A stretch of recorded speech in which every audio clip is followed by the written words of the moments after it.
Is volume good? Can everyone hear me? Yes, Is it okay? loud and clear. Yep.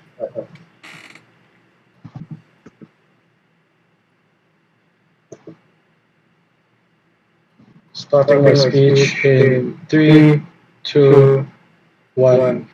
How do we think when research is done through the lens of social movements, through the skewed perspective of individuals who have very much benefit from research just benefiting their movement as a whole? We think when the methodology of such research is applied to such a way that unfairly and unjustly influences the mass populace in order to skewer a debate to one side or the other, we think this role is incredibly unjust. We do not support this form of research or activism that isn't scientifically, factually, but unbiased. We think this has to go. So before we start, what is activist scholarship and what do we prefer? So first, on the metrics of what activist scholarship is, we think this is research on the aspects of certain groups that help a movement. We think this looks like abortion research on like gender pronouns to help the LGBT movement. We think this is research on when a fetus is truly alive or not in order to help the abortion debate. These are things that we define as activist scholarship, and we think this is incredibly helpful. Secondly, what do we prefer? On outside the house, we prefer more forms of objective research. We think research should be factually objective and not skewed or not directed specifically to a certain organization or certain group. We think that research on based on political incentives or based on a certain side of a partisan debate is incredibly skewed in status quo. How abortion debates in the US look incredibly skewed based to convenient forms of research and maybe factually untrue forms of research. We think this is incredibly harmful. We don't want this at all. So note, we do not oppose these studies as an idea. If an individual wants to research like the lifespan of a baby, or the individual wants to research the true impacts of gender on an individual, we think we are fine with this happening. What we do not want is this research conducted under the lens of a social movement in order to directly benefit said social movement. What does this mean? We do not want like feminist movements directly conducting research to whether females are equal to males for the sole fact in order to help their cause or further their cause in a way that allows them to gain more social traction and political capital. We want them to be factually objective. We want unbiased third parties in order to conduct these forms of research. So we say we are not opposing this research as a whole, we're just opposing them when it comes to the lens and the preconceptions that it comes with a social movement. Secondly, OB has to prove not just that these activist scholarships is good, but they have to defend the application of these activist scholarships in tandem with the push and the aim of political capital that these social movements want to do. We think that when it's used to further a certain goal or issue is when these activist scholarships become incredibly harmful. OB has to defend its use, its mechanism, and its application to the social spectrum, to the movement itself. That is their burden today. Two lines of argumentation. First, why academia and research should be objective and not skewed by the biased lens of social movements. And secondly, why limited resources and capital are better allocated to other spectrums to properly ensure a good and productive debate on these movements. So first, why academia and research should be objective and not skewed to a certain perspective or skewed to a certain end conclusion before the facts actually present itself.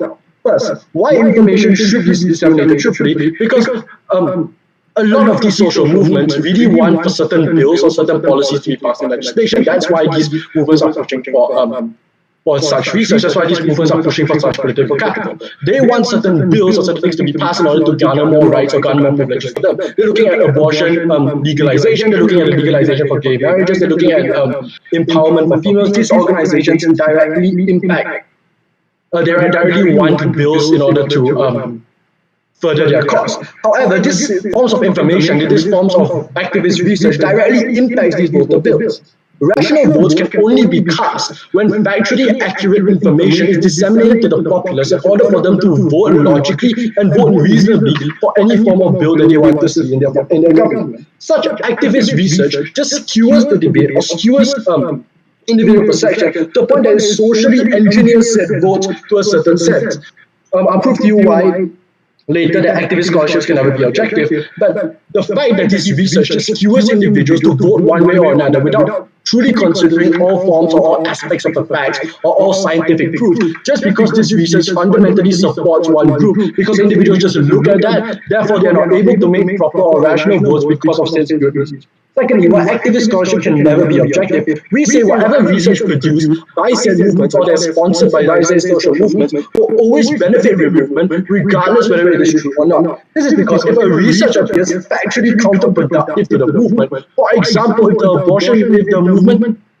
abortion movement cannot garner the proper research that legitimizes abortion, or if the LGBT movement cannot garner proper research to grant them a right to gay marriage, we think at best the research that is factually counterproductive or factually harming to the movement will be hidden, and at worst, research will still be published with factually inaccurate and biased information that technically skews the public to a certain group. So in their worst case scenario, such research won't just be hidden, but will be published with inaccurate facts in order to just promote this movement as a whole. We think this is incredibly harmful when you tell individuals that this is truth, that this is what is correct, when it is so factually inaccurate, so factually skewed, so factually convenient to your side just to gain your political capital. We think this is harmful. Finally, how this intention of research already has a preconception. So individuals going in to research abortion or research like the span of a baby's life or when it is thought to be alive or not, aren't going there to research life. They're just going there to research to prove that we can win this aspect of the political debate because our baby is alive. So they don't really care whether the baby is truly alive or not. They're just going there to prove their side of the benefit without actually taking into account all things. What does this mean? It means that whatever research that comes out of this will be the products of said research will be intrinsically biased, leaving out certain facts. They don't consider certain things in order to just allow their movement to gain the benefits of this research, allow them to gain political traction.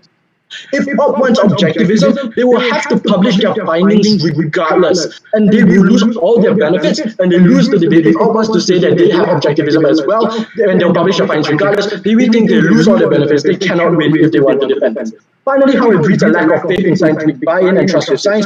Note that both ends of the political spectrum has access to this form of research. So what does this mean? When one side says, oh, the baby, there is a right to choice, and the other side says, oh no, there's a right to life, it fuels bipartisanship and polarization of ideals as it further entrenches the confirmation bias of both sides of the party. What does this intrinsically affect? It results in the fence individual, the marginal voters, to have mistrust in factual analysis because of the polarization of factual analysis. It allows them to mistrust it due to conflicting research, turning back to arbitrary moral standards and religious beliefs that cannot properly allow them to make factually or rational decisions.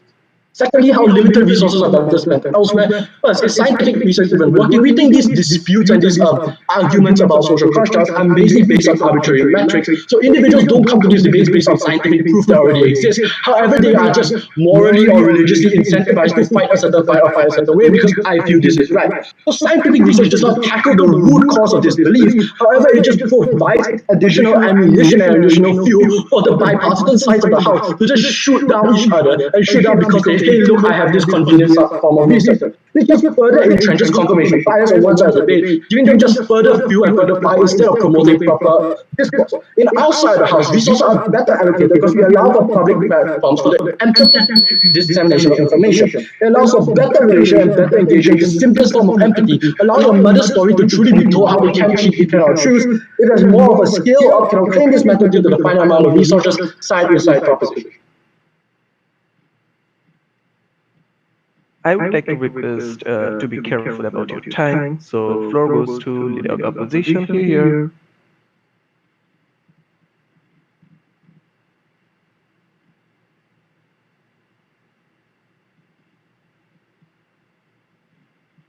Hi, can I be heard? Loud and clear.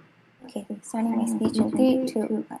I think proposition makes the strategic mistake of simply asserting that all the research from their side of the house will be biased, because we think that to begin with, when you want to release any sort of information in the academic circle, all research, regardless of topics, have to be vetted and reviewed by the academic community before publication. This means you can't just have a needless censorship of information you don't like. That's not something that can happen because we're talking about academia. We're not talking about some corrupted university, right? But furthermore, note that research doesn't require you to make a political stance. This means that when you do research on a fetus, you're not talking about whether or not this is a human. You're talking about when the fingernails start to appear. You're talking about when the child starts to, when the fetus starts to have a heartbeat. It is then up to society and general discourse to decide whether or not what they decide to be like as a human, for example. So we think even if you have research that talks about like an abortion, we don't think you necessarily skew public discourse in that best case, right? In as that like it's not as bad as Proposition wants to talk about. But also note that we never ask researchers to take a political standpoint, which is to say, we say that you either like we don't ask you to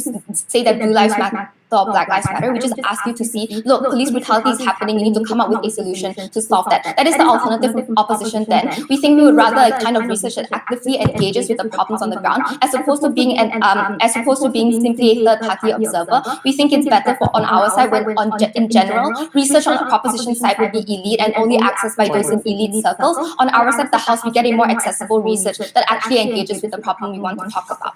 Now, moving on to my responses before I talk about arguments, right? Note first that the premise of the case was false because the research on our side of the house is not going to be so biased that it's like factually untrue. But also, they want to talk about how the use of said information is harmful. We think it's unclear what the harm they're talking about is, right? Because in our worst case, if the research is factually untrue, even if the research unfairly skews public discourse, if we get abortion rights for all women in society and protect their health and safety, there is no harm for anyone else in society. You are literally not harmed if abortion is passed and you don't want to have an abortion, right? So we don't see why that's such a bad thing anyway. Then they talk about rational voters and why it's so important for them to make a rational vote. Understand that all social policies are subjective. There is no such thing as a right answer to abortion. Some people feel that a fetus is a child and that is an opinion that they hold. The difference then is that on which side of the house, the difference then is on like which side of that debate is able to persuade the voters to support their cause. It's not about rational or objectivity because there is no right answer to such social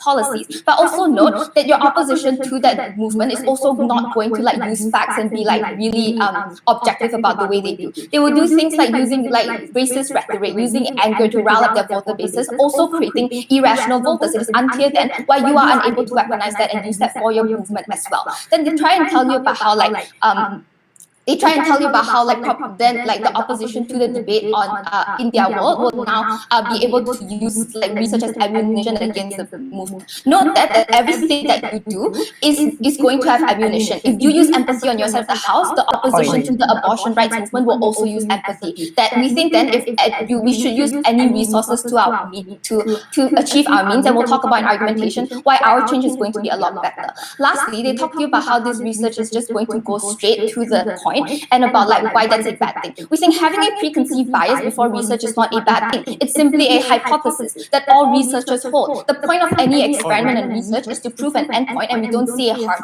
in that. Now moving on to my arguments, and I'll take one after my arguments. Firstly, on why this activist research benefits the movement, right? We think instead of having third-party observers of the movement, and interact with people part of the movement to figure out what they need. So this benefits the movement in two key ways. One, you're able to help movements on the ground better. We think when you're able to have better scientifically backed policies and solutions to the problem, you're able to push and lobby for things that are more strategic for the people that you wanted to protect. So as opposed to just supporting something that sounds good or a good rallying cry, or just something like defund the police and literally not having any mechanisms to back that up. When you have a research body, you have something that's able to direct research into figuring out a good solution. So this looks like racial bias training being a direct byproduct of this kind of research, where you analyze the sociology and psychology of police officers and then how to unwind those racist rhetoric for those in those kind of position of power. We think these kind of research is exclusive for our side of the house. We specifically go into the movements, specifically target the problems that they are talking about, and then form solutions that are beneficial for everyone within the movement. If this research then is about directly finding solutions to the problem, the prerequisite to finding solutions for the problem is recognizing that a problem exists. We think you also get added legitimacy on our side of the house. We think when you're streamlining research on opposition, you're able to more effectively direct attention and resources to solving the problems that we're talking about. We think this looks like having the Times Kid of the Year, a scientist who actively engaged with activist groups in the Flint water crisis, actively doing research on the ground to directly solve their problem, and we actually got some solutions as opposed to the kind of third-party analysis that we've been getting for years and nothing has been happening. This benefits the people who are the most vulnerable, who need to be represented by social movements in the first place, right? The most important in this debate because their lives are directly affected by these policies or the lack thereof. And second then, on how you get better legitimacy on our side of the house. We think with activist scholarship, you have activist research and researchers who are seen as intelligent, rational, and credible actors, people who've spent years in research and have prestigious degrees and etc. They are seen as trustworthy, and not just within their circles, but also in society as a whole. People just respect these individuals, right? So on top of having these credible individuals recognizing a problem, now you have credible research that backs you up, research that outlines the legitimacy of your claims as a movement. When you have academics and researchers who say, yes, police brutality is a real thing, it's not just a one-off situation. Legitimacy then is so important because when you are a movement that's charged with emotion, we think people accuse you often of being overly emotional because you're too invested in the cause to simply be rational or have objective policies. This changes when you have a body of researchers whose goal is to be objective, now saying these are solutions that work, we are not being irrational. Then we think it's important for movements to have legitimacy, all else, because if people want to believe your stories, they must first believe that what you're saying is true. We think this is how we get people to believe that police brutality is a widespread problem and not just an isolated incident. But before I move on, Wesley. Is opposition principally okay with lying and doing deceit to the masses in order to just political goal? Is opposition principally alright with putting a large amount of deceit to individuals just so that they can get what they want? Again, that is based on the asserted premise that the research from our side of the house will be factually untrue. We told you why that's not going to be the case because we have like peer reviews before you release information. You have checks and balances. It's not the fact that just because you have a degree, you can lie to the public and you can get off scot-free, right? We think also social movements have the like incentive to remain credible, and they will not likely want to ask their scientists, for example, to just hide all the information. We don't think it's in their incentives, and it's not even going to happen on our side of the house. Lastly, then, on how you get better representation in academia. Because notice that social movements represent a minority of individuals, and they are also less likely to be represented in academia. So this looks like a lot of medical research and classes in the United States, literally not focusing on Black individuals, right? Like research data literally excludes them from accessing the benefits of medical practitioning. So we think on our side of the house, when you have a whole subset of academia devoted to the lives of these people, you have to recognize that they are important. You have to recognize that their struggles are real. When you have research to show that Black women, for example, are being targeted by systemic racism within the hospitals, that's why their mortality rate is far further. You cannot deny it anymore. The doctors can't simply say that this doesn't exist, right? You have a community that says that recognizes the problem. We think this means you hold institutions more accountable, holding hospitals for the mortality rate of Black women in childbirth, holding police institutions accountable for police brutality under their watch.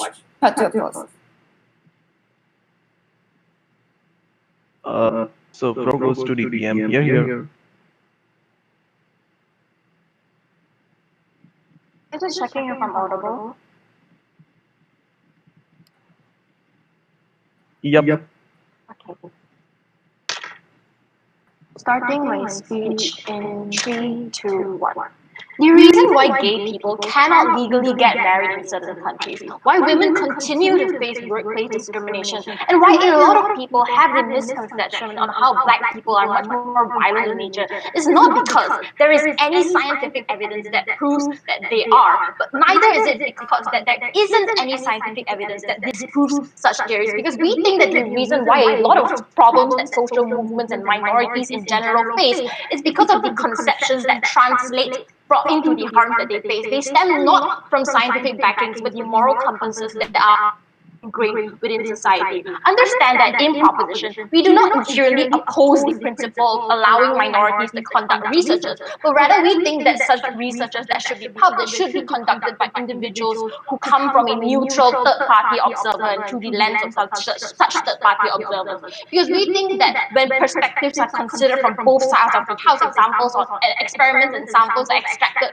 from more than one demographic, we think that it's much more factually accurate, and therefore it's going to be will then be able to properly represent the sort of things that both sides of the house want to fight for. Before I move on into defending more of our case, I'm going to engage in 3 things coming from side opposition. First of all, they accuse us of making the strategic mistake of asserting that infill will be biased because it will then, be reviewed by academic institutions that have peer-based We think that this accusation cannot fly because although we concede that info cannot be explicitly biased to the effect where researchers then talk about how fetuses perhaps do not face pain starting from the first trimester and thereon thereof, we think information can be implicitly biased when you conduct your research because it just means that activists who are now turned researchers just focus more on certain demographics in relation to these social movements. Because understand that the info slide specifically states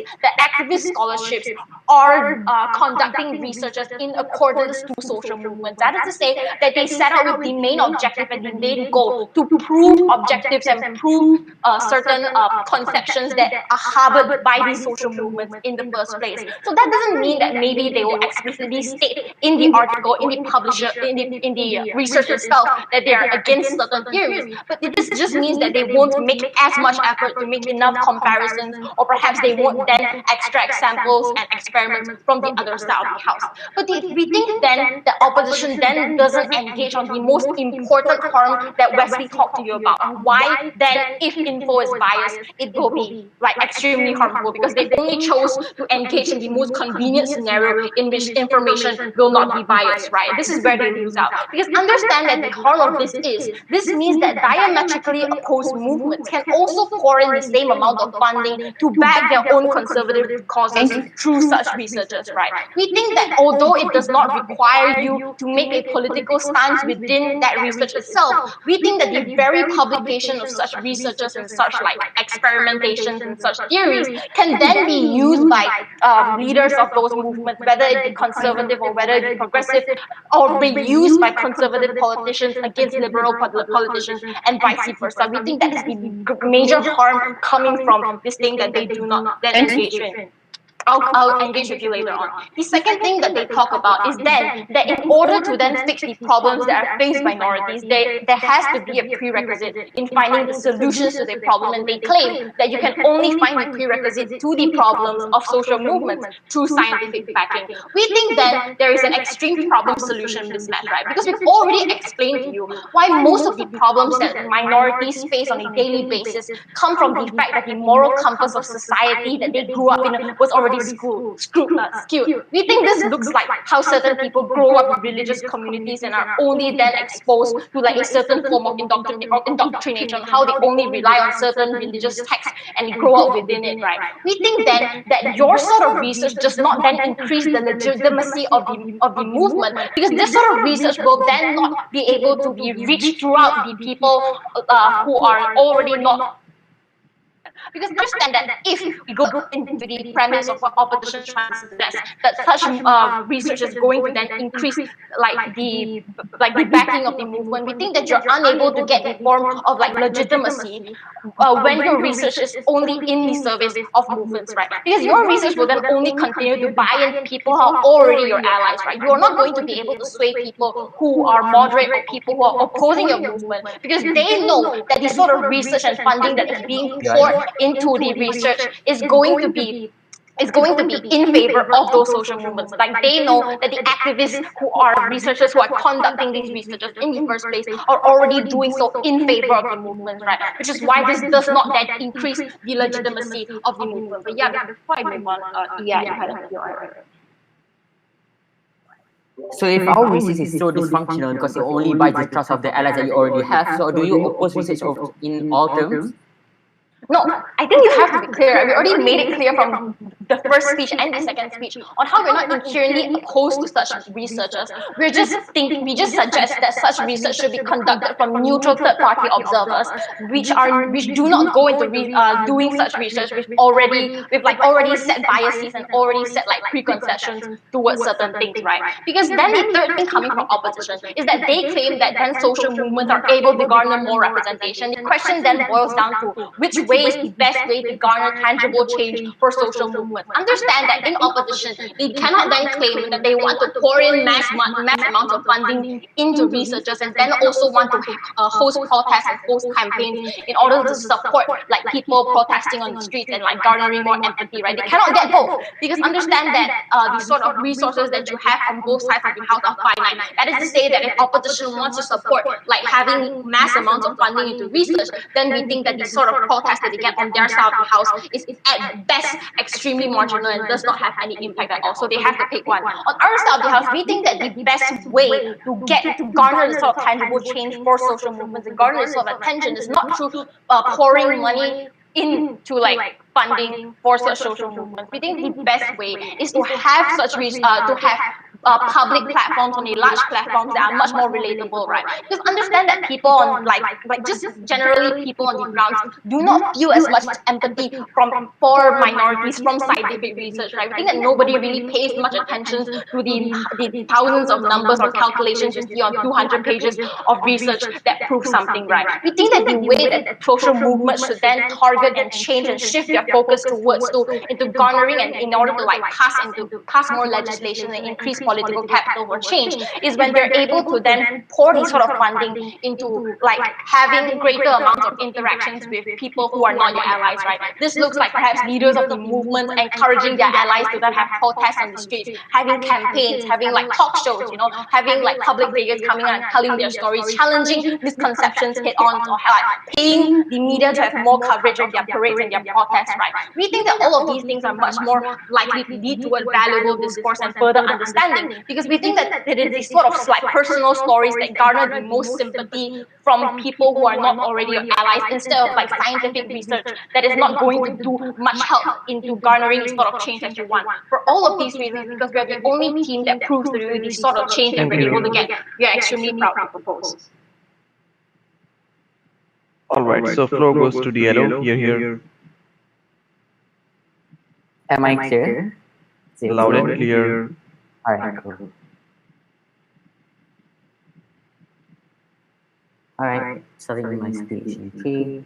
So, I know this debate happens in a world where the movements that we're talking about right now lacks matter to weaponize against the mouths of the other spectrum. We say on the side of opposition exclusively, we aid them out, we help them because we give them more content, we give them more backing, we give them more reasons to back them up in the moment where the same thing they protest and also they face their challenges head on. We say that on our world, they're the most benefited, and activist scholarship, it takes a huge part of that. Before I move on with my argumentations, I'm going to spend some time on talking about Wesley's speech. He talked to you about how these researchers would be biased and also is going to be untruthful. I think my LO did a great job at dismantling this point. She told you that how there's going to be filters and also they're going to have a lot of reviews in order for that particular research to get on the internet to begin with. But also another reason being is that notice that these researchers and academicians who are into this activist scholarship to begin with, they are like well-equipped academicians that are against lying to begin with, and we say that they are opting for great research at the end of the day. We don't see how the chances of it being a false, being misinformation is a likelihood on our world. But either way, okay, second response on this is that notice that either way, these researchers are still going to be deemed as biased from the other spectrum. The comparative here is this panel. Is that at least on our world, we incentivize more research and that people are more, because we allow more room for people that are passionate for the cause to actively engage with the movements. Because if you claim that, this research will be dysfunctional, because what they're going to say is biased, your normal researchers with third body affiliation will still be deemed as biased at the end of the day. We say on the comparative, we have at least more content, and that's good because we attract people in the morally grey area. Right. Last response on this. Let's look at their alternative. They wanted third parties without any affiliation to help out this movement when it comes to research. I have a lot of questions for this. What are the chances of this affiliation to pop up into, what are the chances of these organizations to even engage with these minorities in such a racist world to begin with? We say in such a world, the only people that will back them out most likely are those within the movement to begin with, and they're the only one who's willing to research at the end of the day. And at the end of the day, on your world, if you vouch for third party organizations organizations, what are the chances of them actually wanting to engage with these minorities when they could just research on things like on the majority population, which will all receive them more popularity to begin with. We question the feasibility of their alternative.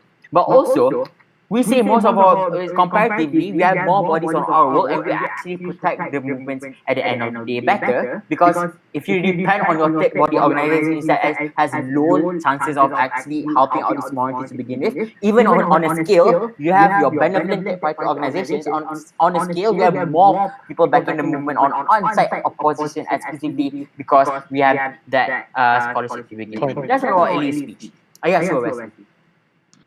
If research proves counterfactual or counterproductive to your movement, will your social movement still publish said research? We think that there's a lot of filters, and I say that then they would not research on that, and we say that they would like go and try to research on other things. We say like there's a lot of filters already that has been established by LO, and that's why. That's about it. No, thank you. She quote, and I quote her, is that research is non-functional because people question are based on religious belief. People don't pay attention to numbers and scientific research. But on LO, on PM, they mentioned that how they really vouch for third-party organizations researching. We say then, why are you okay with third-party organizations? Because it's still the same end result. But also, they wanted to talk about how do you like get better, like be better on protests and campaigns. When like now we prefer to like fully focus on protests. We say when it comes to protests, and we help them out better because now you have more matter. We are more content to weaponize against when you face head to head in these confrontations when it comes to protests, because you have more reasons to back you up. Although it might be dysfunctional to those who oppress you, at least you attract those in the morally grey area who would have been your ally, who only be an ally on our world, because you have more researchers on our world, although it might be dysfunctional on the other side of the spectrum. Let's talk about my argumentation. How we change the context of the research of the movement and how we revolutionize it. What's the context in today's debate? On our world, we actively interact with these minorities and no one else wouldn't have. No, thank you. So also, notice on your world, you have to defend either two things. You have to defend like third-party organizations who are researching, which also think has a less likelihood of actually having one to begin with, but also you also need to defend like passive rogue researchers within your movement, and we say that on a comparative, I'll compare it later, how is this functional? Alright, why is it good? Let's talk about active interactions, the active interactions that is cultivated by these scholarships.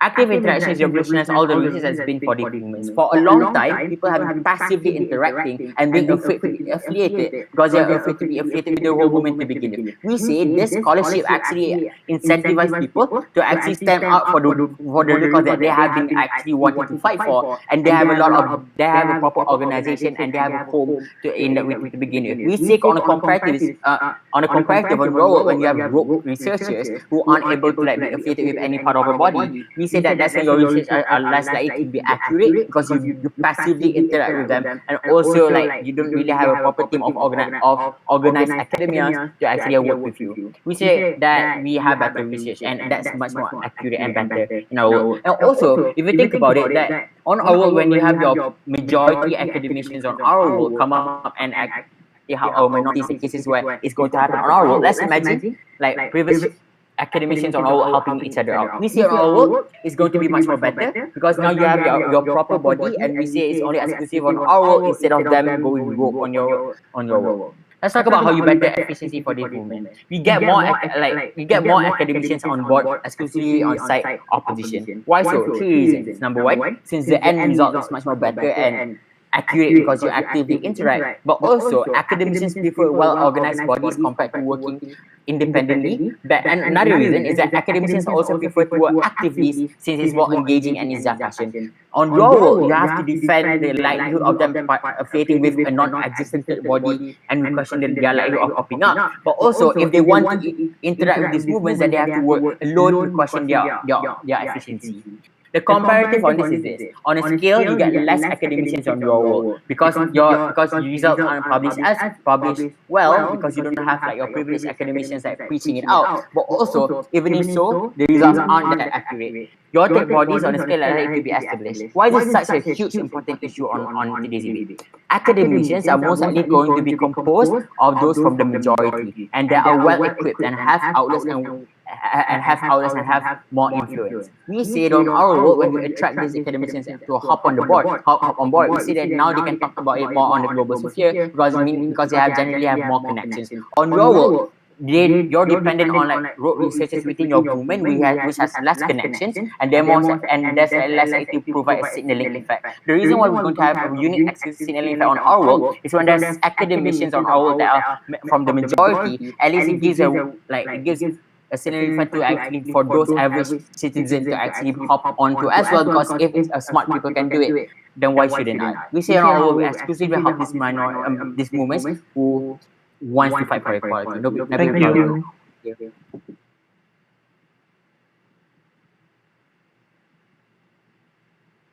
So floor goes to proposition week.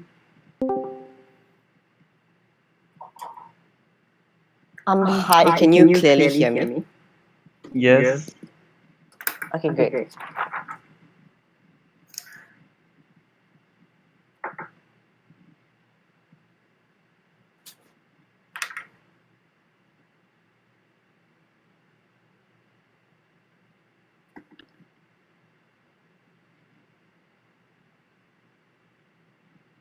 The side of opposition immediately loses when they fail to prove their only claim, which is that activist study produces research in favor of social movements, without giving us the link as to why this impacts social movements, given the characterization early on from prop that socially engineered policies come from empathy and moral norms that are shaped in society.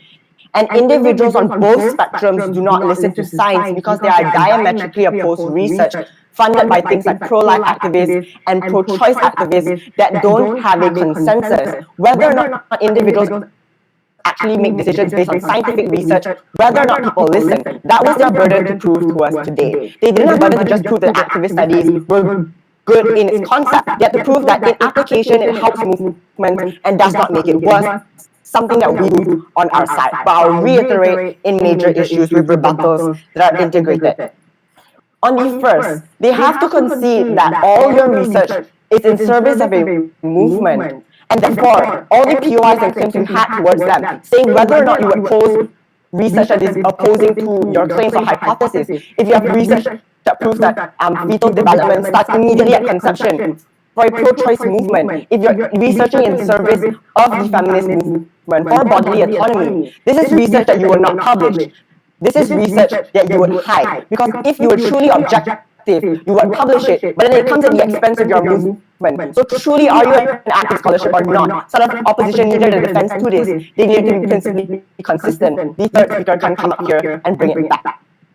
But on the first item, this debate was never about data and research that was unrefutable. So them talking about racist African Americans in America, data showing mass incarceration of the black individuals there, data showing convicts statistically being shot more and have police brutality, black women having to suffer higher mortality rates due to pregnancies. All of this are statistical data that is unrefuted on both sides of the house. Even the most conservative of individuals cannot refute that more individuals are dying as a result of the police system. This debate had then to be about ambiguous, abstract, non-statistical data, such as in abortion debates. When does life truly begin? Or for homosexuality, is it a neurological choice that you're able to make, or something you're forced into? This is the kinds of research that the debate scopes on. The side of opposition loses a lot of claims, the point in which they wanted to do this. So all social claims about following policies will not work, because objective studies, we told you on our side, exist as well. When researchers that are even conservative, that are against BLM, do research to see whether or not African Americans are more affected by the systemic racism of society with the police systems. Even they have research that backs these sorts of claims up in the first place, which is why all the policy changes that they wanted are not mutually exclusive. The debate then boils down to these ambiguous and morally conceptualized concepts within society. But why do we say research from activist scholarships can never be objective? Notice how they strawman this argument and prove no analysis for this. We never say that factual fraud occurs. So all their mechanisms of vetting and public academicians looking through research to see whether false claims are made are null. We did tell you, however, research manipulation exists to prove that your hypothesis is true. They can't just say that hypotheses are good when researched because you want to study a certain claim. Because when framed in the lens of a social movement, this is a hypothesis that's inalienable and you're never willing to change. If your goal is to prove that women are more discriminated in society, your hypothesis will never flip-flop. You're never willing to concede that your hypothesis might be wrong because you're in service of that social movement, which is why you will never be able to prove any of the counterproductive data that you might or might not find. What does research manipulation look like? What is the straw man that they were unwilling to defend on their side that is too late for them to recognize? This looks like pro-choice research papers focusing only on the neurological development of a fetus, saying that you can't feel pain, for example, you're unable to think, but leaving out the fact that the fetal heartbeat is already detectable in early stages of pregnancy, which is what pro-life activists are talking about when life begins at conception and there's a heartbeat for a fetus already. So you omitting this research to then prove that fetuses are never able to, are not actual living individuals to themselves leads to research that is skewed politically in order to make it seem on face value that these are things that exist. And the average individual is never able to understand this because hundreds of pages of research, hundreds and stacks of papers and research that is developed will never be read by the average individual person to recognize that, oh, this only focuses on one social aspect. And I'll get to why that is problematic in the first place. Or secondly, gender studies using extreme data sets to make generalized claims, such as using the Middle East to further explain and expound upon oppression within women, within society, and then generalizing that to all countries and all societies, even in Western liberal democracy spheres, to prove that women aren't being paid more, women aren't getting the rights they deserve. This is the data manipulation that looks like on their world. We never said it was just lying within research papers. This is what it actually looks like. This is why they're unable to get objective studies. We've then proved the claim because all they said to us was that we vet academic papers and therefore it's good. So our principle on this side of proposition completely stands. How information is a right to individuals, especially when it socially engineers issues within society and public policy. So they can't. So this is why when they say they bite the bullet, this is extremely pernicious and harmful. They say that, oh, it's okay. They even concede and they know that they have no defense of this when they were willing to say, oh, even if research isn't perfect and isn't objective, as long as we pass legislation that helps things like abortion, for example, the right for the LGBT movement, it is fine. Why do we contest this, and why is it morally reprehensible to allow social outcomes that are engineered through manipulated research? We said our side has studies to prove, for example, whether sexuality is a choice by people without social motives. So when you go into these sorts of research, it doesn't matter whether or not you prove it's a choice or not. It's about the academic integrity as to what is the actual end goal of this. That's why we never had to prove that individuals will research for minorities. We were against that. We were against having research to help specific groups because that is why you have all the research manipulation we talked about. We told you why if research then proves that sexuality is a choice, is not a choice, it would then benefit the movement. If it's not, we think it's better that individuals in the public are educated and don't vote on the preconceived notion that it was. So for them to bite the bullet for legislative results is extremely morally egregious, and you can't give them the win just based on outcomes. Because number one, why are all things that minorities want okay and morally right? If research proves somehow in the papers that women don't actually earn less than men, that the wage gap is non-existent, for example, assuming that this was true in a research paper, how can you then be okay with not publishing this research?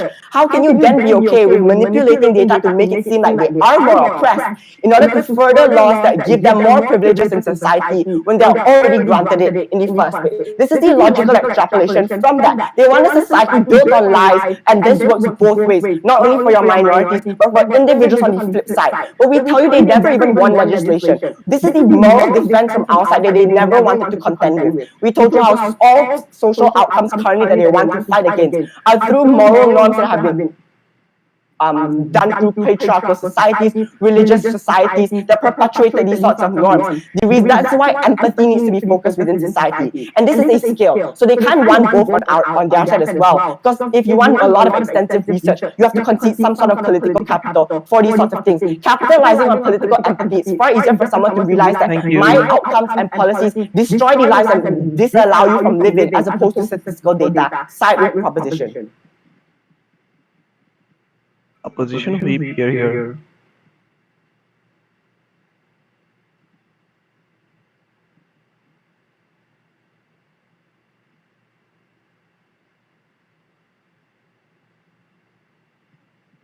I audible? Loud and clear.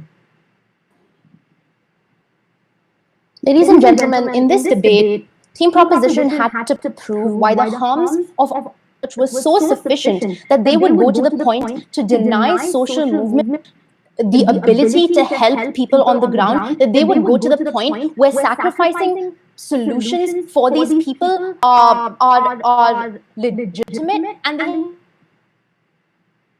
have failed to prove that today, right? They have to prove that these harms are a legitimate reason for not participating in activist scholarship. But they decided to approach this debate with a certain premise, right? Their entire debate takes place in a convenient context where all activist research, to quote the first proposition speaker, is lies and completely fake. You know, the benefits are then eliminated because getting valid research and truth is not what this debate is about. That's mutually exclusive to either side. That's how scholarship and academia works, as we explained to you from first prop. This debate is then about to what extent does this research go into intervening in people's lives, into helping people and social movements, and furthering a cause that needs to be solved in society, right? Two questions in this debate. First, on the objectives of research as a whole, and second, a large clash on the benefits to social movements. Prop faltered when they made this first elected, right? Prop faltered when they made this assumption that all activist research that is subjective and therefore it is invalid. They have not been able to prove a logical link between something being slightly subjective and then translating to being completely invalid as it manifests to help people, right? They are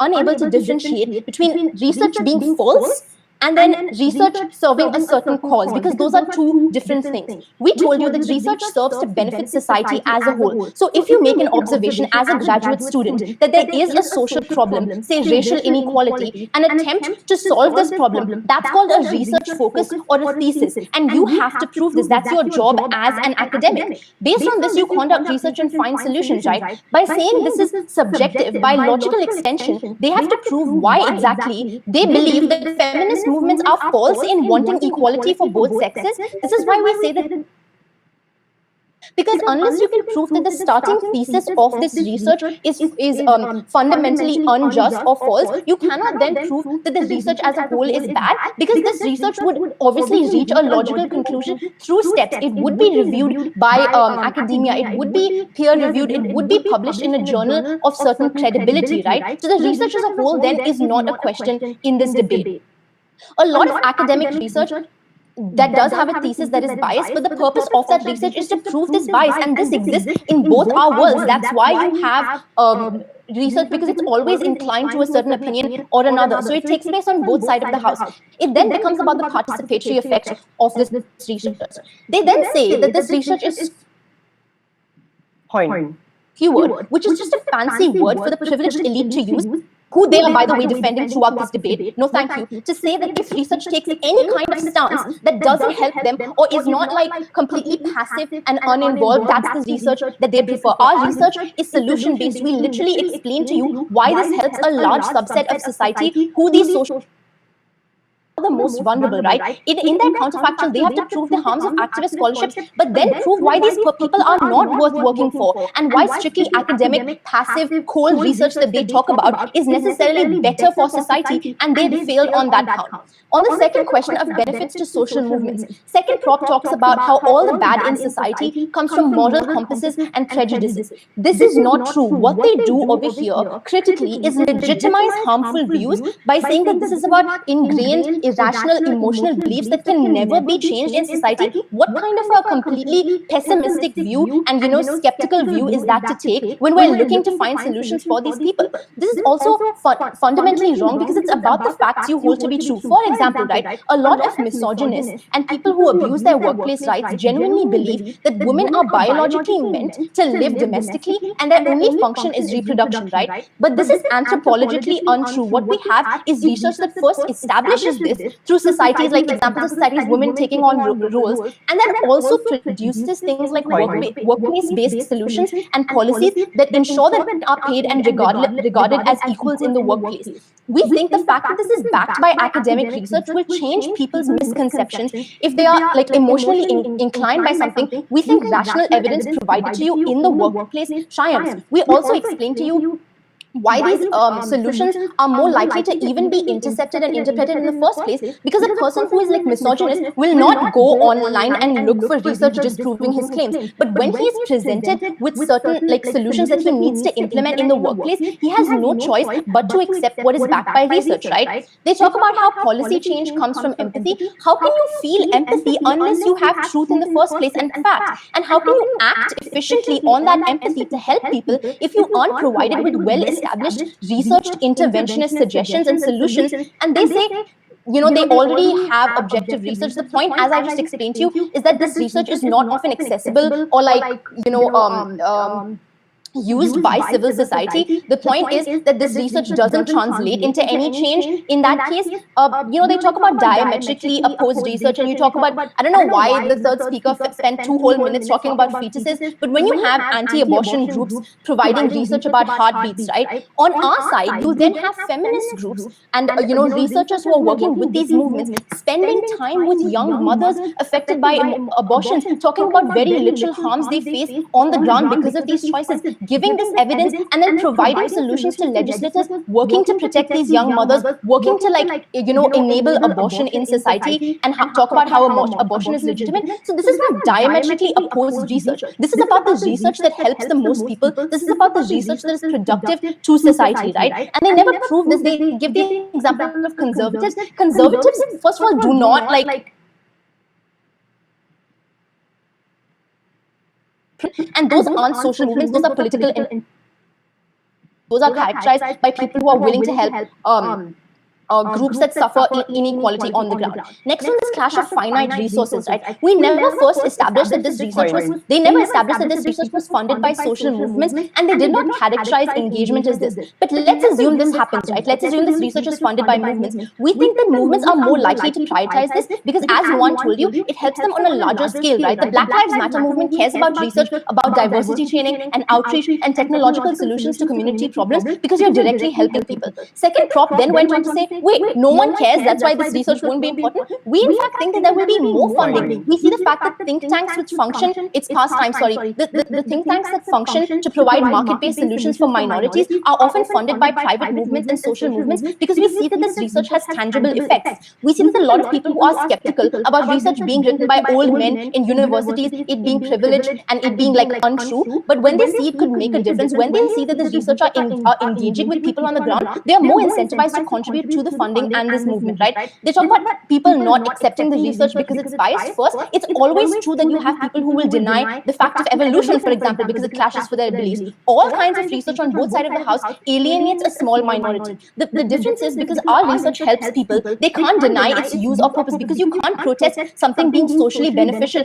Nuan told you how you, like, if it doesn't explicitly harm someone, you don't have a basis for protesting it. Ladies and gentlemen, let's talk about burdens quickly. They had to prove today their research causes more harms from good, but they have given us nothing valid as to why we explicitly don't need this participatory research and have been unable to prove overarching harms that triumph the benefits to the most vulnerable and have been unable to justify why people shouldn't have efficient solutions, shouldn't have access to uncontaminated water, why we don't need participation and discussion, and we have perhaps more subjectivity in our world, but we still have people who don't benefit in their worst case, and that's why I'm proud to oppose.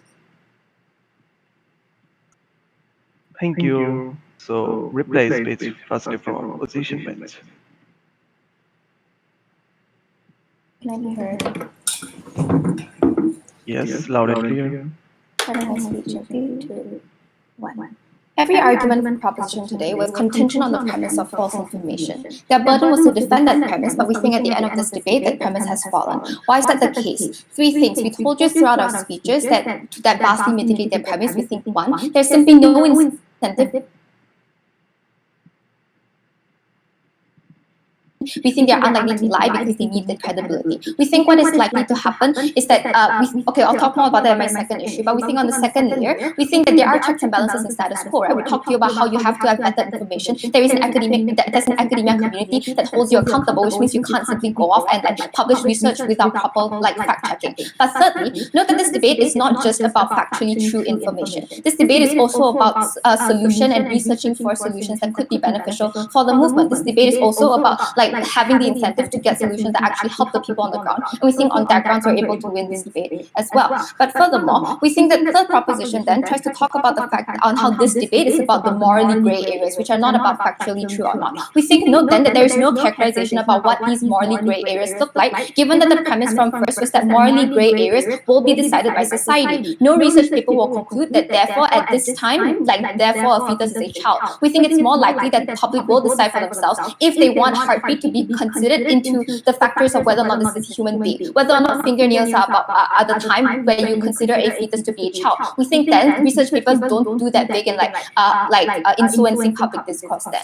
But moving on, right? We think that let's say we are super charitable and say that their principle exists, that you need to have, individuals need to have the right to information. It's unclear why their principle still stands. Note that they say they don't want to manufacture social outcomes, failing to recognize that all social outcomes are manufactured. An abortion ban is created because conservative media manipulated advertisement and public sentiment to engineer pro-life sentiments. That if you want people to believe in your views, you need to manufacture that form of sentiment. You need to persuade people to believe in you. It's unclear as to why any form of persuasion is unfair. But also note this principle is irrelevant because conservative media will also be principally wrong. They're also going to lie. They're also going to incite violence. If you want to say stupid principle at the expense of the lives of minorities, we think that principle is illegitimate. On opposition, we believe that self-defense is justified even at the expense of some principles that really don't hurt anyone. We told you how legalizing abortion doesn't harm those who don't want to have abortion. It's unclear what harms they're talking about on proposition 10. Furthermore, they try and say, oh, what if the premise that you're proving is false? Note that one, there is no contention on the intellectual honesty of oppression. If proposition wanted to characterize research as finding out whether or not women are oppressed in society, they simply cannot win on their grounds because oppression is real and they cannot contend that. But second of all, the outcome that they try to push is distrust of information. Note if based on proposition's own characterization that people within the community are already so racist and based on religious sentiments, then it's unclear as to why you would get any change on proposition anyway. We think on opposition, our characterization to a solution to beneficial. If we get people who just have to implement solutions, we just have more benefits, and we think that when you have more engagement, you have more benefits on our side. Then let's talk about change, right? Because they never wanted to engage with our characterization of us having simply better solutions. Note that protests really don't do anything unless you have an end goal. You yell defund the police without knowing what it means or whether or not it will actually help you. On our side, we have reforms that actually help people, like having better technology to help the flood water crisis, for example. We think empathy works better on our side when we have engagement, when we have physical things you can actually implement as opposed to people just yelling in the streets, which is not going to garner any form of empathy that you talk about. But also note that this is not that legitimacy is extremely important, right? Because they never engage with the context as to how social medias are being seen as too emotional. The analysis from DLO about how you get more people involved, more solutions in general is a benefit we can still claim. But lastly, their claim that conservative media will then use their own research to dissuade movements cannot fly. Because if they don't want research because conservatives use research, they don't want protests because conservatives can protest. They don't want to buy ads because conservatives will do it too. We think at the end of the day we can take this debate. Replace with government.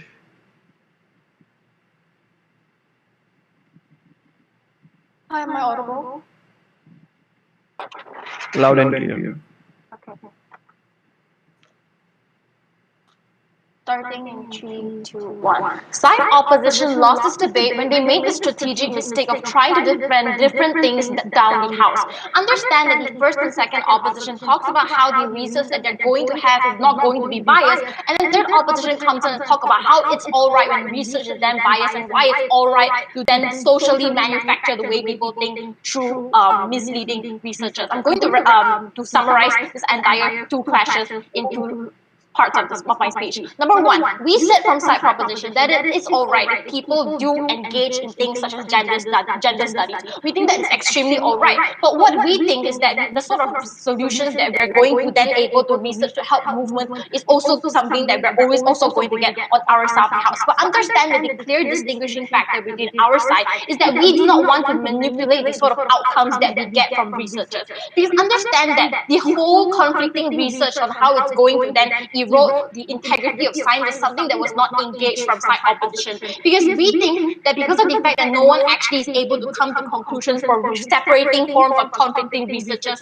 it is then that our policies, decisions that are skewed and have no discourse. We think that because of the fact that they wanted to defend a world where research is biased is then okay, they then have to then prove to us why social manufacturing is bad because of the fact that it is manipulated. Because they failed to do that, they then lose this debate. Because understand that what they were doing on their side of the house was then arguing for the benefits of research, when we also have research inside proposition, and we've already proven to you how our research is going to be made from neutral third-party observers, how it's going to be much more objective, and we think then that what they have to defend is defend it when the data does not favor social movements. What are they going to then do about the research? I'm going to then explain to you on the flip side on how the first and second opposition then argued on how the research is not going to be biased, right? Because understand that the motion clearly states that all researchers discussed in this debate are in favor of your movement. That is to say that a research team for a pro-choice movement focuses on experiments on proving that a fetus does not feel pain, right? We think that the very nature of this debate requires opposition to prove that the researchers have biases,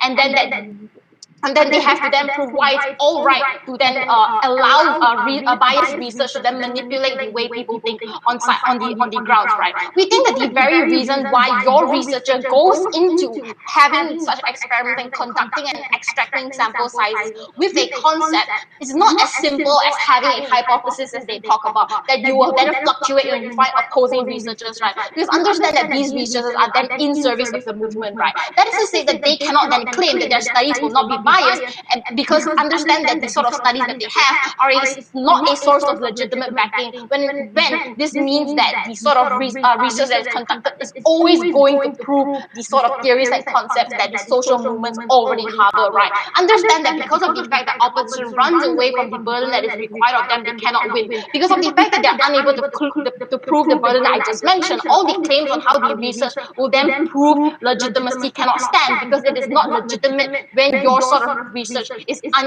then coming from a one-sided source, right? The second major clash that came from this debate is to what extent does the research then help further the cause of the movement. We established why women locked at homes is not built on claims that women are scientifically proven to be weak, but because of ingrained patriarchy perpetuated throughout the times, right? We think that a few complicated numbers and pages won't prove anything or change public sentiment. Because number one, understand that patriarchy knows the research is already in favor of the feminist movement and from the get-go, and therefore less likely to believe it. But number two, in the best case scenario, we think that the numbers and pages that they're going to get will only pander to people who like to read or like the academic world, right? You do not engage with the everyday person who commits microaggressions, because they do not read experiments and feel more sympathy from that, right? We think the sort of comparative we get on our side of the house is much more beneficial, and we're much more able to garner more tangible change because we put resources and funding into areas which are more likely going to benefit social movement. And for all those reasons, we are proud to propose.